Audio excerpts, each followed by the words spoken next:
নমস্কার।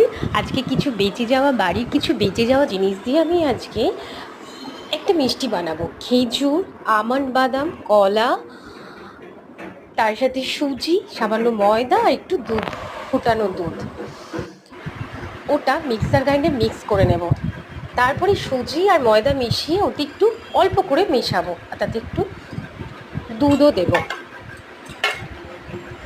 দেখো আমি ওটা মেশানো যেটা ব্লেন্ড করলাম, খেজুর, আমন্ড বাদাম, কলা, তার সাথে আমি সুজি আর ময়দাটা মিশিয়ে নিচ্ছি।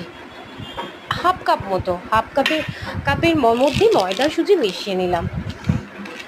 অল্প করে একটু সুজি দেবো, তার মধ্যে দিলাম এলাচকে একটু ঠুকে জাস্ট ডাস্টিং করে ওতে দিলাম, গন্ধটা স্মেলটা ভালো আসবার। এগুলো হলো ঠাকুরের প্রসাদ, আমার প্রচুর বেঁচে যায়।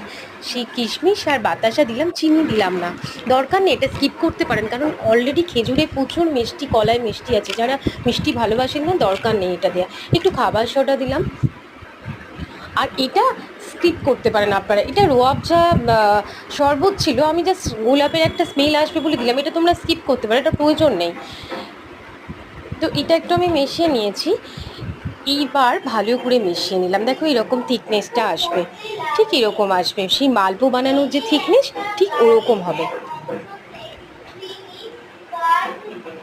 একটা সুন্দর একটা থকথকে ভাব মতো এটা হবে। এবার দেখো আমি আস্তে আস্তে এগুলোকে মালপোর মতো হাতায় করে ছোট ছোট করে ভেজে নিচ্ছি সাদা তেলে।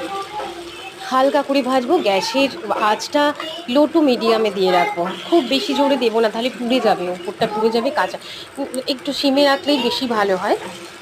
হালকা করে ভাজবে, এটা আস্তে আস্তে উল্টাতে হবে, খুব নরম এটা, ঠিক এরকম লালচে করে ভাজতে হবে। এগুলো বাচ্চারা, বাড়ির বয়স্ক যারা রয়েছেন সবাই খুব ভালোবাসে, টুকটাক ভেজে এরকম বানিয়ে রাখলে না সবাই খুব ভালোবাসে, কৌটোর মধ্যে ভরে রাখলে টুকটাক খেতে খুব ভালো লাগে। মাঝে মাঝে আমার বেঁচে যাওয়া ঠাকুরের প্রসাদ দিয়ে আমি এরকম বানিয়ে রাখি।